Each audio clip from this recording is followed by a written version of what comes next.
Welcome back to another episode of the Walk Podcast, where today we are doing our college football series with the LSU Tigers, and we have a special guest for you guys, and his name is Princeton Malbrue. He is a redshirt junior linebacker here for the LSU Tigers. He's from Lafayette, Louisiana. He went to Lafayette Christian Academy in high school, and I believe he took home a state championship in high school as well. A little fun fact there. But we're really excited to welcome you to the Walk Podcast. Thanks for joining us, Princeton. Thank y'all for having me. Thank y'all. So we had mentioned that you're from Lafayette, Louisiana, and now you're here in Baton Rouge, still in Louisiana. You started out at Northwestern State for one year, and then you spent the last few years here at LSU. I guess just what's it like growing up in Louisiana? It's nothing like it. Nothing like it. The food, the people, very homebody, man. A lot of people they'll open their door to you. The culture is different. The food is the best ever. I don't know, the swag is different. It's just so many people are connected together, and just that Southern hospitality, it doesn't get old. It's no place like it. What about the food is the best part?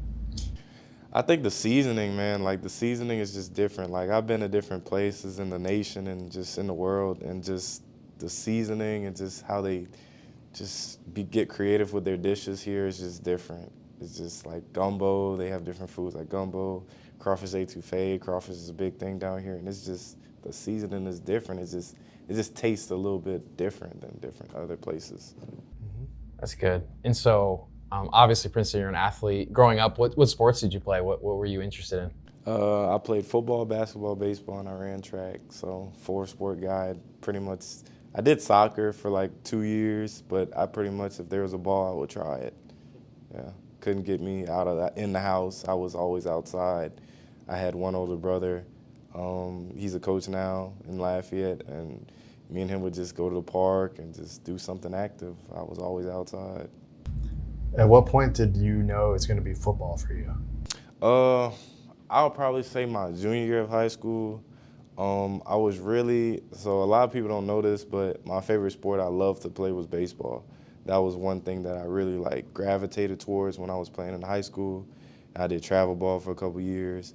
And I think when I went to Lafayette Christian Academy, my head coach, Trev Falk, he wore 7 over here and he played here as All-American, and he played in the NFL for a couple of years. I remember when I stepped foot on campus, he was like, "You're going to play football here and you're going to be a linebacker." And I was like, okay, well, that's kind of odd because I was playing a receiver. I was a wide receiver all my life, and I was like safety. And he was like, "You're a linebacker." And I was like, okay, like how you could just make that up from that. And he was just like, "I just know." And so that's kind of gravitated my interest towards football. And ever since, it just stuck with me. And then I've just been pretty good at it and been blessed with the ability to do what I do. And yeah, it's works for me. With baseball, what position did you play in high school? So in high school, I did first base and I did all outfield. I pitched a little bit, but first and outfield was my main positions that I did. Do you get out to many LSU baseball games? Yeah, actually, I take the time. Not as much as I want to, because during spring, we have our own spring schedule and stuff, but I take some time to go and check out Tigers and Fellowship. I was cool with Derek Curiel and Michael Braswell, and I always would chat with them sometimes with the season with that they had going on, with especially them winning another national championship, and the things that they're doing across in Alex box is special. So obviously you kind of made the shift to focus a little bit more on football. What was kind of that process for you towards the end of high school when it came to college and playing at the next level? Yes, I always tell everyone that my football journey has always been different. I always say that it's been nothing but God, because actually leading off, I've never went to football camps. My first ever football camp that I went to in high school was the opening regionals in New Orleans. And I didn't know how to do specific tests the shot ball push out, or the 5-10 5-cone, 3-cone drill, the 40, the broad jumps, all different types of things. That was my first actual camp. I didn't go to camps like normal colleges and normal schools that their kids would go to college football camps at 8th grade and develop and then do 7-on-7. I didn't do any of that. I was still trying to chase baseball and outfield. But I remember I had a great junior year. We won a state championship. I think I set the school record in sacks, and I was growing more liking into football. And I remember going into my senior year, I had zero offers out of high school.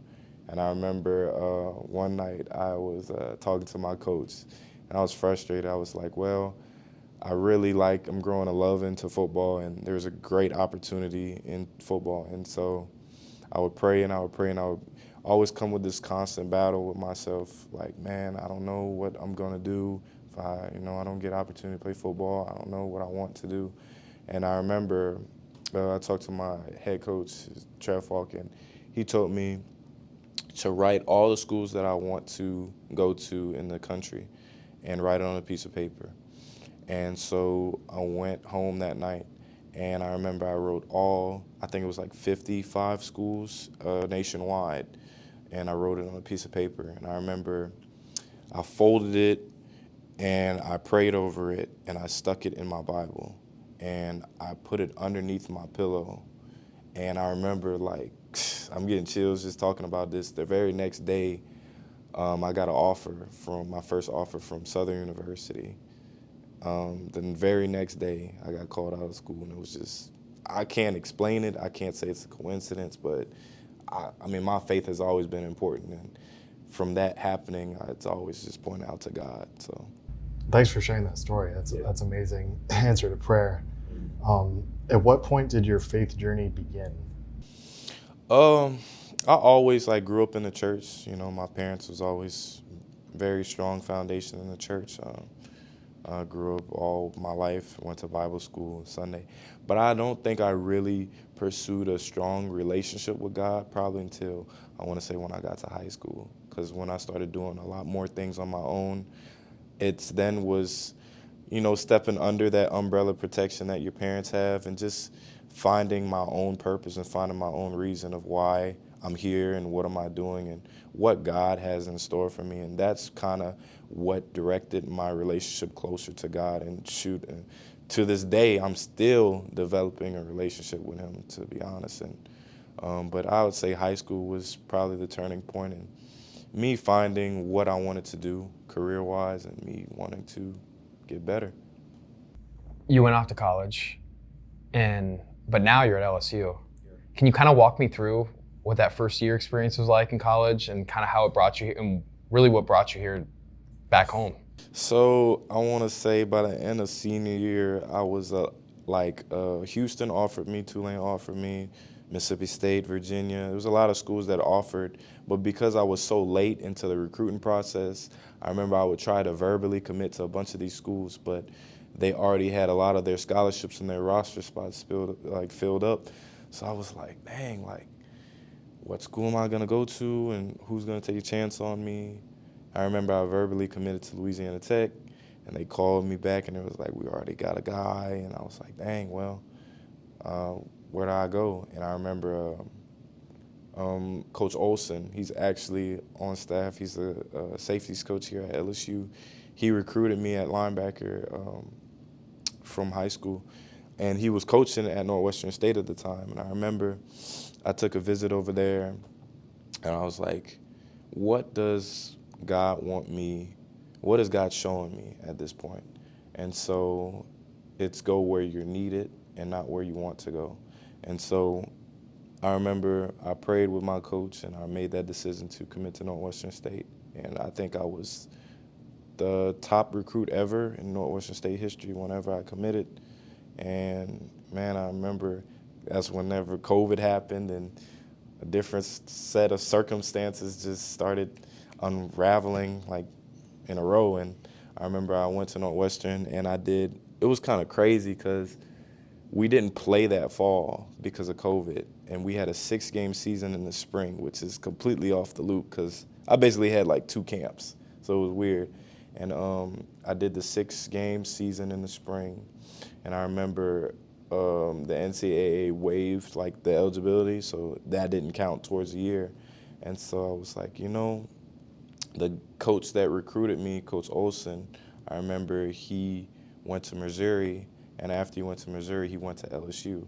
And so I was like, well, you know, it was an eye-opener, and I called my coach, and I was like, I feel like my time at Northwestern State was an end, and I feel like God is pushing me into a different direction. And so when my coach was like, well, you could go anywhere in the country, and then I was like, you know, why not LSU? You know, LSU has always been a place that's so special to me, and that's always been a place that I wanted to go and play at. So I bet on myself, and I took the opportunity to go to LSU, and sure, here we are. Here we are.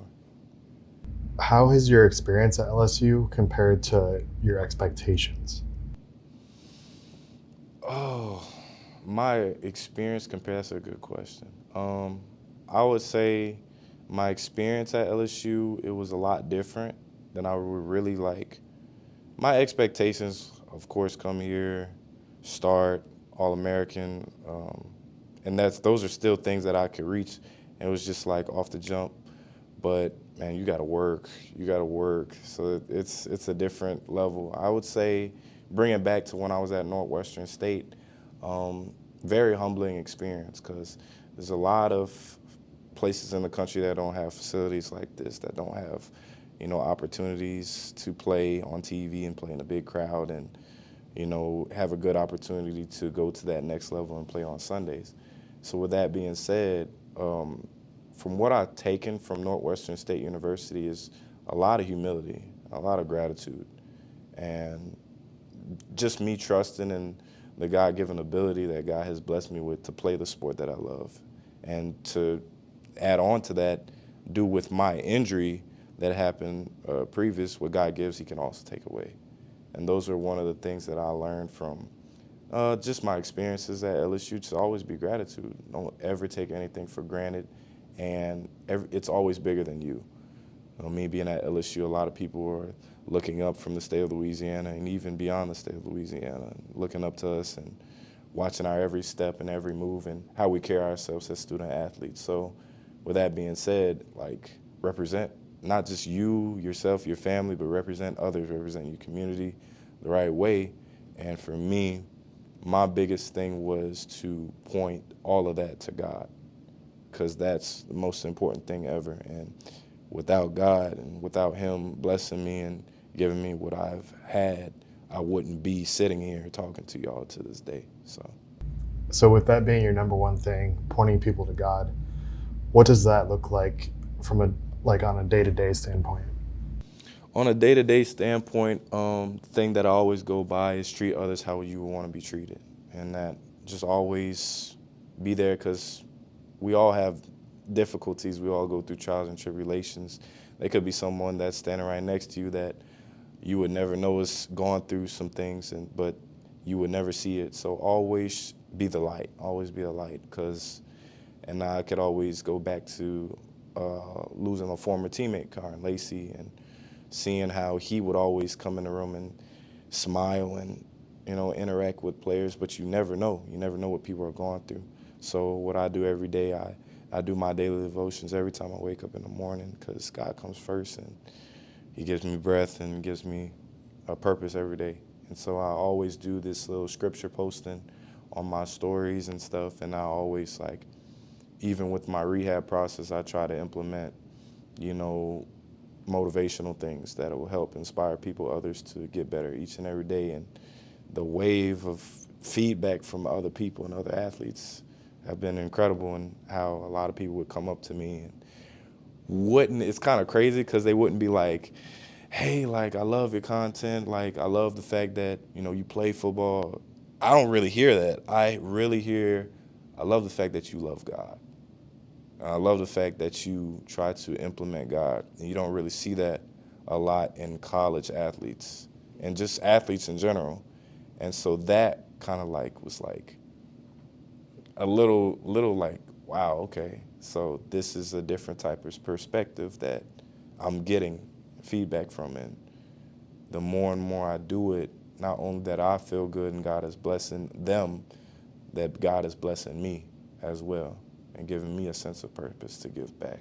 You mentioned the rehab, and your words better than mine. Can you walk me through, like, you come to LSU, you're playing all these games, and then, you get injured at the beginning of the next season. Can you walk through that process of where you were at in the way your mindset on things, the way how you felt like the Lord was communicating to you through the whole process, and maybe how that injury kind of shook things up for you, or how you leaned on God? I know it's a lot, Man, but I want to hear your perspective on it all. I'll probably say that was the toughest. That has been the toughest time ever in my life. That my faith, not only my faith has been tested, but just a lot of things in my mind, my life has just really hit me all at once. Because I remember I worked so hard from January to August, and you put in that much time and that much effort, and that's not really talked about a lot. The lifestyle of a student athlete, there's a lot of things that they have to sacrifice and put into, be great and be the player that they want to be. And just me going through that process of me working hard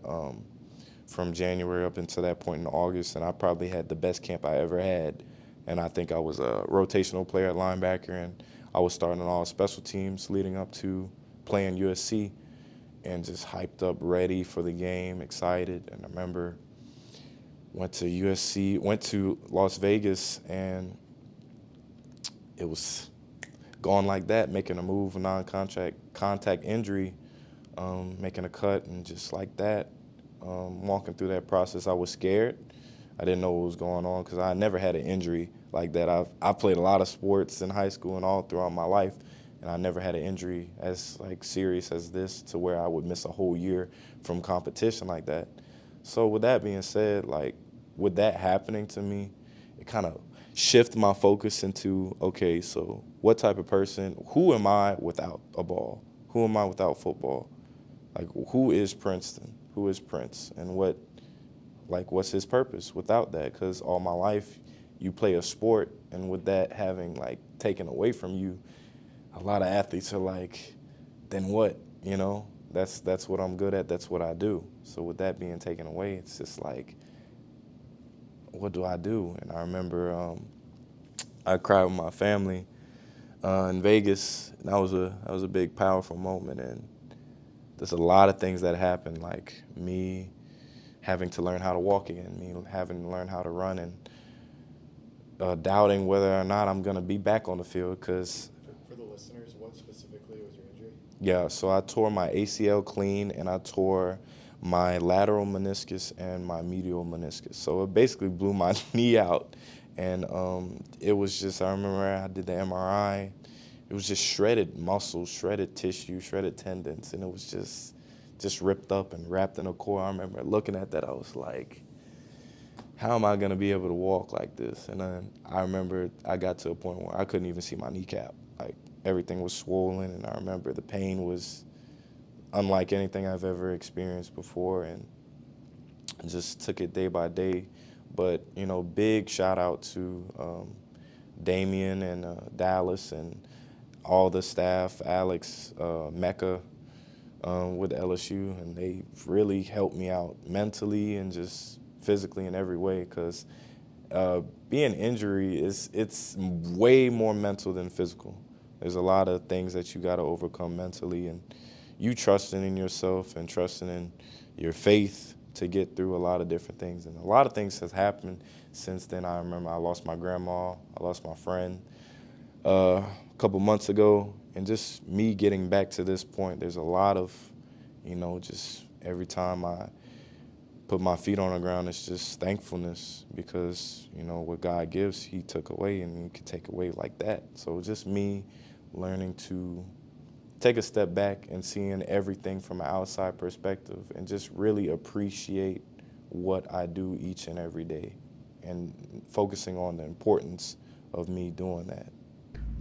Looking back, we're just about now a year later. What do you feel that you've learned spiritually in the last year? So, John 13:7. You may not understand what I'm doing now, but someday you will. And really, that's probably one of the first verses that my mom sent to me right after my injury, because, like I said, you're in a very good position to play and very good position to dominate on the field and have a great year, and it all was gone like that in the first quarter of a first game. And having that stripped from me, I was confused. There was a lot of doubt and there was a lot of confusion in my head. And I was like, man, if I love you, God, and I do this and I praise you and I do all this and I do all that, and why did this happen? Why did this end up happening to me? And taking a step back and reading the verse and saying, I did not understand what God was working through me at that time, but God was strengthening my faith walk, and God was strengthening my relationship with him through that. And to get back on it, there's another verse too, and Colossians 3:23, whatever you do, work heartily as for Lord and not for men. So what I'm doing out on that field is not for the accolades. And I had to learn that because, there's a lot of hype, there's a lot of glamour in the things that we do, and the world tries to spotlight everything, but there's something always bigger than that. Without me, like I said before, without me being here, God, you know what I'm saying? So me trying to point everything that I do to God, because that's what really matters. Nothing else matters. Me making it to the NFL doesn't matter. If God blesses me with the opportunity to make it, then that's God's blessing. But it's because of God. It's because of God. None of me. I can't do it. I can try, but I can't do it. It's always got to go through God first. And that was my focal point through my injury, just me fighting that battle of, I don't understand why this is happening, and then me taking a step back and saying, okay, I see what you want me to do, and I see how you want me to do it each and every day. And I'm still working on it. I'm human. Nothing's going to be perfect, but me having a pursuit towards that goal and me pointing everything that I do to the Lord and me prioritizing him as my purpose has been nothing short but a blessing. How do you pursue him? Just reading the Bible, reading the Word, and praying, talking to him, and just taking the time to talk to him like he's somebody that's there, because he is, and not just, saying the Our Father and just going through, the motions, just actually taking the time to, talk to him and just saying, hey, God, like, I need you. Like, this is how I'm feeling. This is what I'm going through. What are some things that you want me to do? What are some things that I can do that will help myself out in these situations, that would help you, like help me, like how greater relationship to you. What do you want to tell me? What are you trying to tell me? How can I hear and listen what you're having to tell me? And that comes with just devotions and time, with just silence with him. Because when you talking and talking, you don't hear. And when you're silent, you do hear. And that's are some of the ways and some of the practices that I do to, pursue him. And just me interacting with my teammates and just showing others, like, hey, like, this is the God that I serve, and this is why I'm getting blessed the way I'm getting blessed, and it's not because of me, it's because of God. And that's how I pursue him. How does God see you? As his child, I think God sees me as someone who has been through a lot of challenges, but will always stay faithful and close to him, no matter what. And I think God sees me as someone that is willing to give what he has in order to be closer to him. And that's one of the things that I learned from my injury, that what am I willing to give up to honor God? The sacrifices that I would have to make in order to make that happen, because I would always think football was everything. Like, football is more important than everything that I do. This is what I do. And then when I lost football for a year, I was like, no, this can't be happening. I was fighting that. But then when that happened, I was like, okay, I have to give this up in order for me to get closer to him, because football is not above God. At the end of the day, God is above football. A lot of college athletes go through injuries, and sometimes, just like in your case, might even miss a whole season or be out for a whole year. And I think for like fans might not understand just how hard that is. So outside of losing the game of football, what was the hardest part of that injury for you? Just me, like I would say, learning how to walk, like learning how to operate. Like I'm an athlete. I love to run. Like I'm not in the house all the time. I'm always outside doing things and being active. And so when that was taken away, that's kind of hard to just mentally just put yourself in a position where you just gotta lay around in bed or lay around propped up with your leg up and just having to rely on others to help you out and to make sure you're taken care of. Because, I always like to handle my own business, and me as a man, I would like to take care of other people. I wouldn't want to be always taking care of myself because, like, I always like to be independent with that. So me having to trust others and rely on others was a big shifter for me, and it really made me closer to a lot of the people that are around me in my life. And I always would thank my injury because it made me more appreciative to everything that's around me, that those little things that you don't really realize each and every day, and just the people that are in your life and don't take it for granted at all. So that has been the main thing that I would say that I've really focused on from my injury and that I've learned. I think one thing that you make very clear with the platform that you have is you say that you have an audience of one. When you say that, what are you trying to communicate to people? With saying that, I'm trying to communicate that there are so many people that,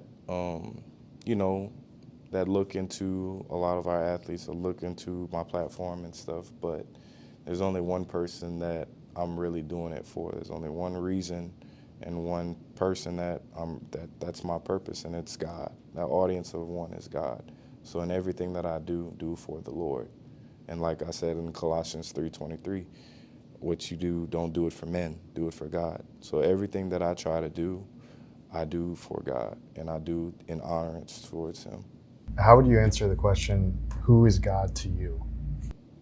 I would say everything. I'd say He's the reason why I do what I do every day. He's the reason why I wake up. He's the reason why I breathe. He's the reason why I have a purpose. He's the reason why I have a platform. He's the reason why I love football. He's the reason why I play football. He's blessed me in so many ways that I can't even count.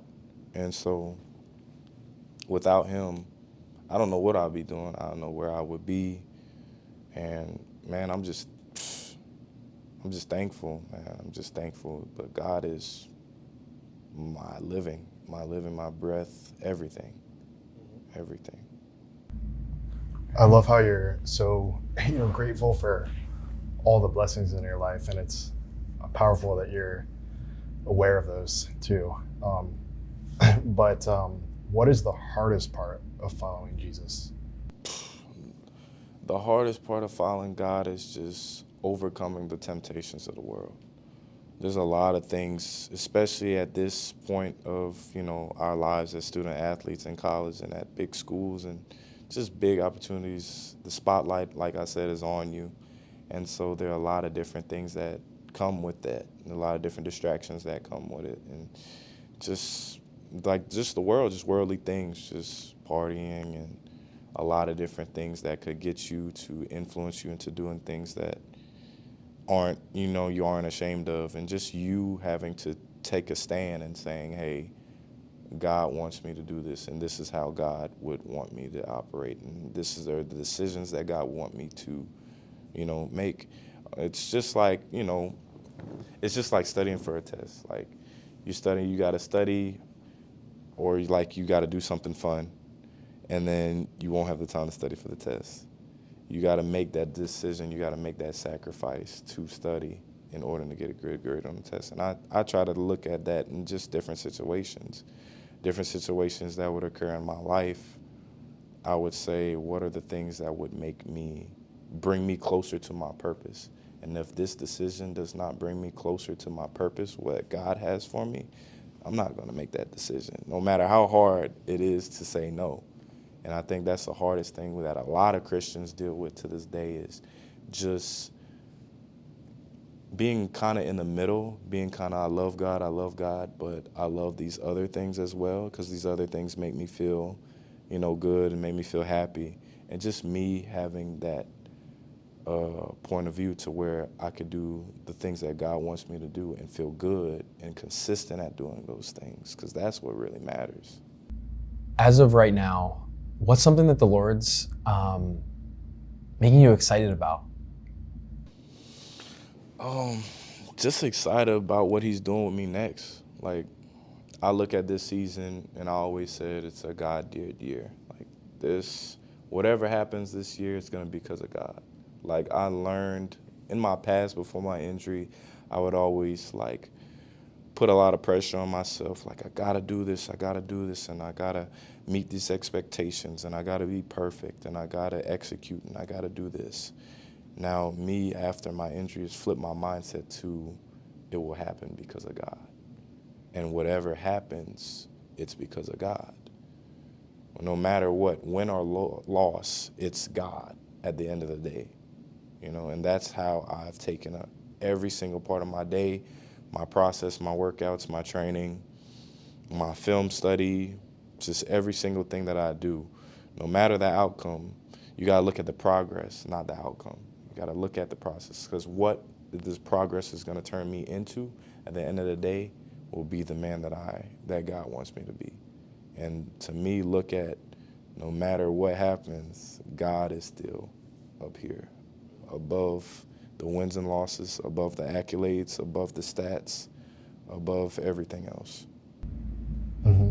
Yeah, I love how you shared that it will happen because of God, but that whatever happens, he's still good, because it's so true. And sometimes, like when we set certain goals or pray for certain things, they're answered, and sometimes they might not be answered, but he's still good and he's got a perfect plan for us.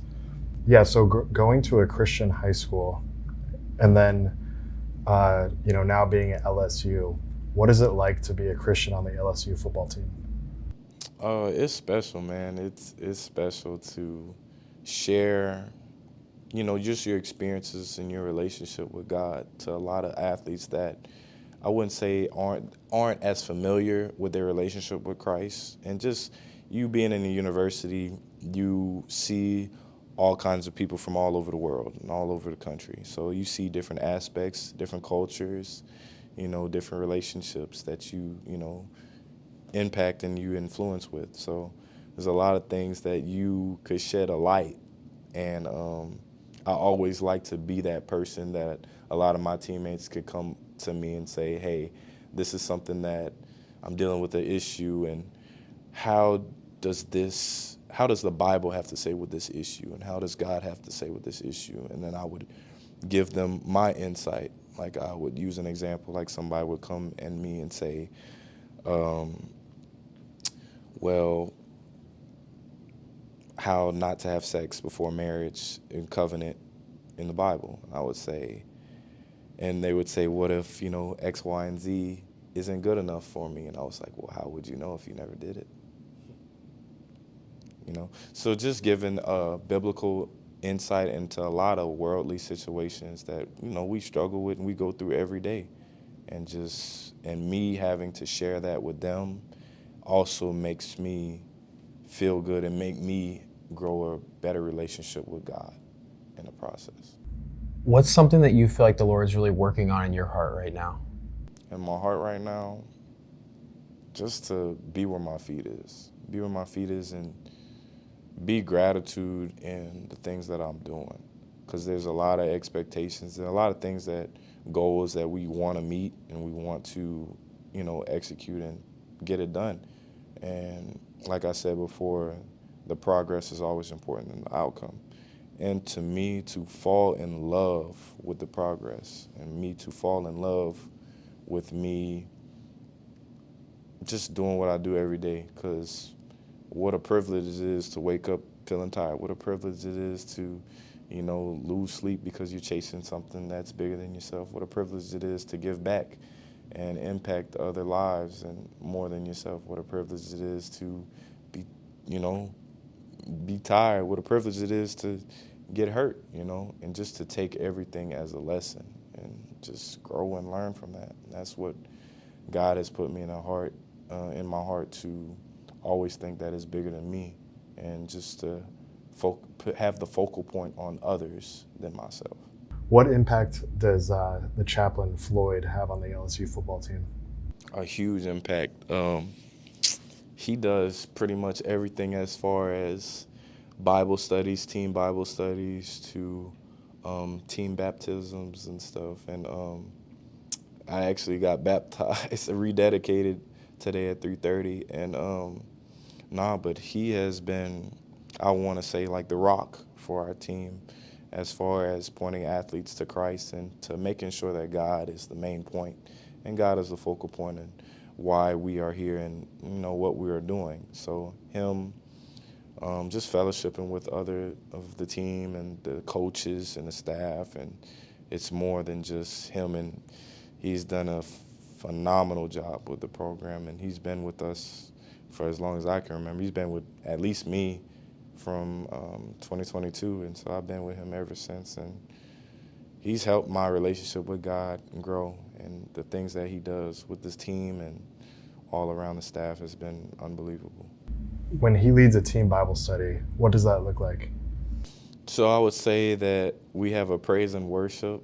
So it's kind of like a service, like a church service. So like we'll come in. We normally do our team Bible studies Wednesdays throughout the week, and then we'll have another Bible study the day before the game. Like the night before the game, we'll have a praise and worship session, and then we'll get into the scripture, and then he'll talk about, what the word is for the day and how it implies. And one of the main focal points and the things that I love about his Bible studies is he allows other athletes to share their insights and share their perspectives on what the verse means to them, and what are, just even outside of the word, what are some things that they're going through a daily life, and what are some things that God is trying to teach them and trying to tell them, and how we can get better from that. Because at the end of the day, life is, it's a marathon. It isn't a sprint. So you got to take it day by day. You got to always learn and always grow in everything that you do. So you said you got baptized. What is the gospel? What did Jesus do that you've accepted? He healed my heart, man. He really, because I had a lot of, I would say I had a lot of like, I want this, I want this, I want this, I need this in my heart. And I had to learn how to give all my dreams and goals and aspirations to God, and me to just let go of, I gotta have this, I gotta have this, I gotta have this, I gotta want this, And me letting that go and letting God take control of it just really hit me and really changed a lot of the perspectives that I've been looking at each and every day, and just me trusting that he's going to take care of me in everything that I do. And even with this team and with this season, that God is going to move this team in this season in a way that he wants to move it, because it's out of my control, and putting a lot of the things that I can't control, out of my control, and give God control. So why make a choice to be baptized? I just wanted to, rededicate and being baptized. Last time I got baptized, I want to say I was 6 years old. And I felt like it was the time to just show, a rededication, and to say, hey, like, you've been with me in my life every step of the way, and through all the things that has happened with me, especially this past year, is nothing been short of you. You've blessed me with the ability to have another opportunity to play the game that I love, and the things that you have worked with me and through me, and me finding another purpose and loving with, influencing and content and doing things with that, and bringing others closer to God as well through my content as well, and just me having a sense of gratitude and appreciation to everything that he has done in my life. And like I said, without that, I don't know what I would be doing to this day. And so just me saying, hey, this is who I am. This is who I am, and I'm a child of God, and I'm following God till my last breath on the earth. So you mentioned content. Why are you posting content, and what type of impact are you trying to make through your content and building community on social media? So I remember the first time I posted content, it was 2023. I remember I was going through a state when I was really unhappy with where I was and just with life in general. I was really stressed out, and I was going through a series of depression stages. And I remember my roommate, Damian Ramos, he was like, hey, let's make a TikTok or whatever. And I was actually one of those guys that was like, that's stupid, like, that's so lame. Other people are gonna think I'm not cool. And I remember we went outside in the practice field and we did like a line, who can throw the farthest football or something. And then I remember after doing it, I felt this joy, and I felt this just me not caring about what other people have to say about me and their labels, and just me doing something that's positive that I genuinely enjoy doing. And after that, I mean, it was a hit, and other people gravitated towards it. And I think it was on like ESPN or something. And after that, that grew my loving and actually gave me something else to do outside, because with athletes, like, you know, football is like our job. And then after that, you know, with free time, we could do anything with our free time. And I always think that I like the fact that me having something that's positive, that can impact others, and that I genuinely love doing in my free time, helps me out. So, and that was one of my main reasons of why I'm doing that. And even with my content, to just encourage others, especially playing the same sport that I'm playing, that, you know, you could do it and you can make it, and no matter what the obstacle is, that with God, anything is possible. And me impacting and implementing God in my messages has been a huge outpour to a lot of people that have reached out to me and saying, hey, I'm dealing with this, and me seeing your prayer on, you know, whether it's TikTok or seeing a scripture posted on your story or something, has really motivated me to take the next step and me to get better and better myself. And that has given me a sense of, okay, like, that's when I was saying it was more than just me. And even with my ACL injury, a lot of other athletes have came up to me and was like, you know, shared on social media, I'm going through the same thing. I'm going through the same process that you're going through. And I've had this injury before, and I got it again on my other leg. And just me looking on, it can always be worse, yes, but also the impact that I've had posting on my whole process that motivated others to, you know, be a better version of themselves. And me pointing it to God, okay, he got to where he is because of God. Let me trust in God too.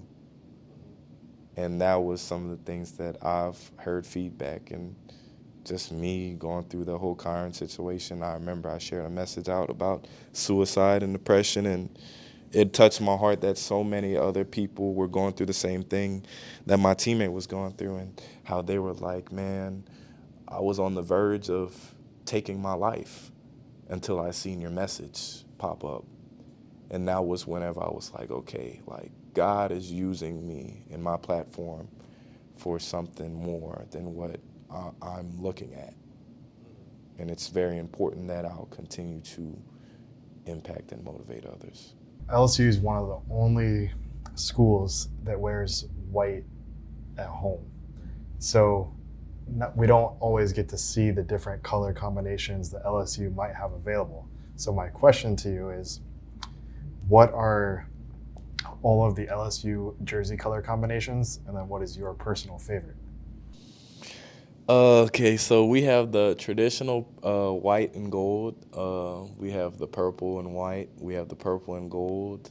We have the white out with the yellow helmet. Then we have the white out with the white helmet.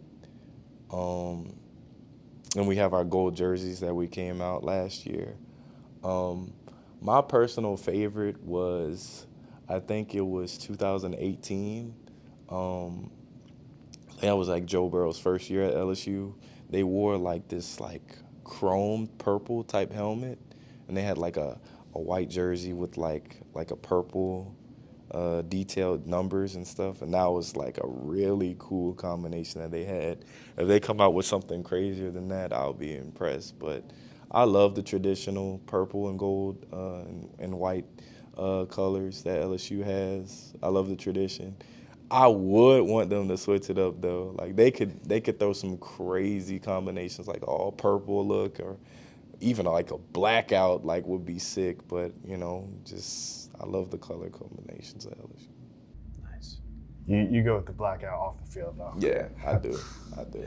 It's great. Well, to land the plane here, for somebody who might be listening to this, Princeton, who maybe he's just interested in maybe taking a next step in their faith, or they want to know God better, what encouragement would you give somebody? Just do it. Don't be afraid. Don't be afraid of what other people will think about what you're doing, because what you're doing is for yourself and for God. And God sees you. God loves you. God is proud of you, regardless.